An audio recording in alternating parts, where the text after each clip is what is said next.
Kylian Mbappé qui a joué ce soir avec le Real Madrid. Le match s'est terminé il y a quelques secondes. Le Real en déplacement à Bilbao. Et puisque vous avez envie d'entendre parler sur le terrain, s'exprimer avec ses pieds, le voici. Bilbao qui va d'abord ouvrir le score avec Berenguer. 1-0. Vous voyez le début de seconde période. Kylian Mbappé est bien titulaire. Le voici, Philippe Xavier, avec une première tentative. Mais ce qui compte, c'est le pénalty juste après qu'il tire. Ça, c'est terrible. Et comme la semaine dernière face à Liverpool, c'est repoussé par le gardien adverse.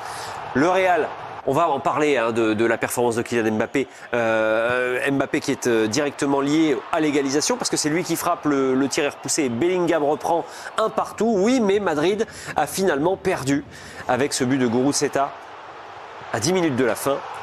Le Real reste à 4 points du Barça, leader de la Liga, et c'est donc un échec ce soir problématique parce que ça veut dire que l'adversaire a quand même de l'avance et surtout Mbappé a encore raté un penalty.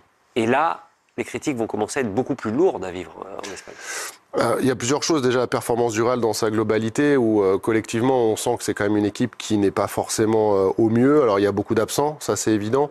Mais on sent que le puzzle qui était si harmonieux les saisons passées, là, il est un petit peu désarticulé. On voit sur le dernier but, c'est Valverde qui fait une erreur en perdant un ballon qu'il ne perd jamais d'habitude.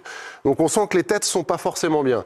Et après, pour Kylian et ce penalty, le penalty, c'est un geste technique, mais c'est surtout un duel psychologique avec le gardien. Et d'en perdre autant, ça veut dire qu'il n'est pas bien psychologiquement. Ça, c'est indéniable. Je pense que c'est pas un secret. Et il a tiré des centaines de pénaltys peut-être depuis qu'il joue au football. Et certains qui étaient beaucoup plus problématiques d'un point de vue mental, notamment en finale de la Coupe du Monde. Et la pression était certainement plus importante et il l'avait réussi parce qu'il était dans des bonnes conditions psychologiques. Là, il est clairement dans des conditions psychologiques où il est pas bien. Bellingham l'avait frappé la dernière fois. Faut le rappeler, lors du dernier match à domicile. Il y a une alternance. Est-ce que c'était une bonne idée voilà, après l'échec contre Liverpool, oui, mais pas l'abandonner comme ça. Et puis surtout, s'il le prend pas là, ça veut dire aussi, quelque part, voilà, je me sens pas de les frapper.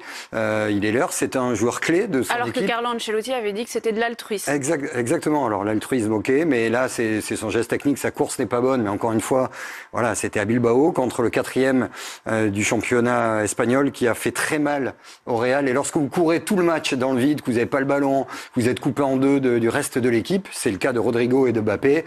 Vous êtes en plus pas bien dans de bonnes conditions pour faire ce geste-là qu'il doit peut-être mieux gérer. Si jamais vous vous posez la question à la maison, la faute sur le pénalty n'était pas sur Kylian Mbappé, elle était sur Rudiger. Donc il n'y a même pas cette possibilité de se dire il aurait pu le laisser à quelqu'un d'autre. Non, il était là pour ça. C'est un pénalty manqué et Kylian Mbappé s'enfonce un petit peu plus dans la difficulté à travers ça, Philippe.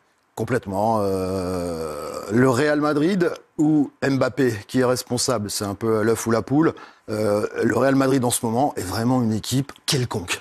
Mais alors très quelconque, un peu déséquilibré également, par peut-être un peu trop de liberté aux attaquants laissés et des déplacements assez surprenants.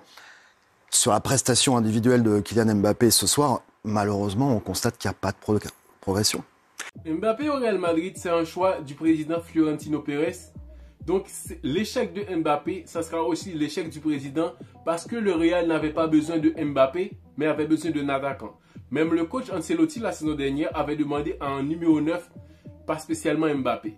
Mais le président a insisté que Mbappé doit faire partie du collectif du Real Madrid. Donc beaucoup de youtubeurs veulent faire croire que Mbappé est arrivé au Real Madrid et il sera un joueur comme les autres, comme Vinicius. Il n'aura pas de privilèges pour lui. Et c'est faux. Bien avant qu'il ait fait partie du Real, il a eu des garanties. Parce que premièrement, Mbappé sera l'image du Real Madrid. Qu'est-ce que ça veut dire être l'image du Real? Parce que Florentino Pérez, c'est un président ambitieux. Il veut, quand on parle d'être un top 3 meilleur joueur au monde, que parmi eux, il figure un joueur du Real Madrid. Et l'aura de Mbappé lui permet d'être devant de l'affiche. À tout moment, la presse parle de Mbappé. Mais comment on parle de Mbappé? On parle de Mbappé différemment que Vinicius. Vinicius, il fait partie toujours des polémiques qui n'est pas toujours en sa faveur. Mais Mbappé, quand on parle de lui, on voit comme si c'est un joueur surpuissant et on le valorise tellement qu'on a l'impression que Mbappé a déjà gagné Ligue des Champions, des grands championnats et tout ça. Donc le Real a besoin de ça. C'est l'ambition de Florentino Pérez d'avoir ce joueur-là. Quand on parle de lui, on voit un joueur tout puissant qu'on a peur de lui. Ce que Vinicius n'a pas. On verra ça durant la vidéo. Mais les gens qui veulent faire croire que Mbappé n'a pas de garantie, déjà, on l'a vu avec le penalty. Beaucoup diront, mais c'est Vinicius qui lui a donné le ballon et tout ça. Mais réfléchis un peu. Vinicius n'a pas encore marqué dans un match. C'est lui le tireur, le premier et dans le classement. Et il laisse le ballon à Mbappé et tout le monde croit que c'est aussi facile que ça. Parce que l'échec de Mbappé, statistiquement, c'est l'échec de Florentino Pérez. Parce que c'est par lui c'est grâce à lui que Mbappé joue au Real Madrid. Déjà, les fans du Real ne voulaient pas de Mbappé. L'Espagne ne voulait pas de Mbappé. Oui, Mbappé, il va faire du bien pour la Liga et tout ça. Mais les fans du Real Madrid en avaient marre de Mbappé. Florentino Pérez voulait avoir Mbappé. Donc, il va lui mettre à l'aise pour avoir les stats. Parce que imaginez une saison. Vinicius marque plus de buts que Mbappé.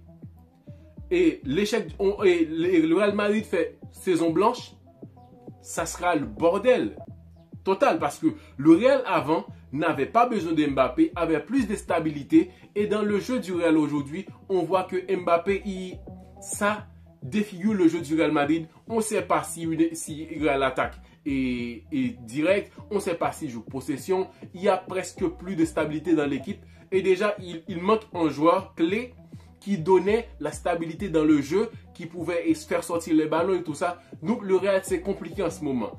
Beaucoup de gens ne veulent pas pointer du doigt à Mbappé parce qu'il y a Florentino Pérez derrière. On ne peut pas pointer du doigt à Mbappé comme ça sans pointer du doigt au président du Real. Donc Florentino va permettre à Mbappé d'avoir les meilleurs stats possibles en sacrifiant certains pions. Le premier, ce sera Vinicius.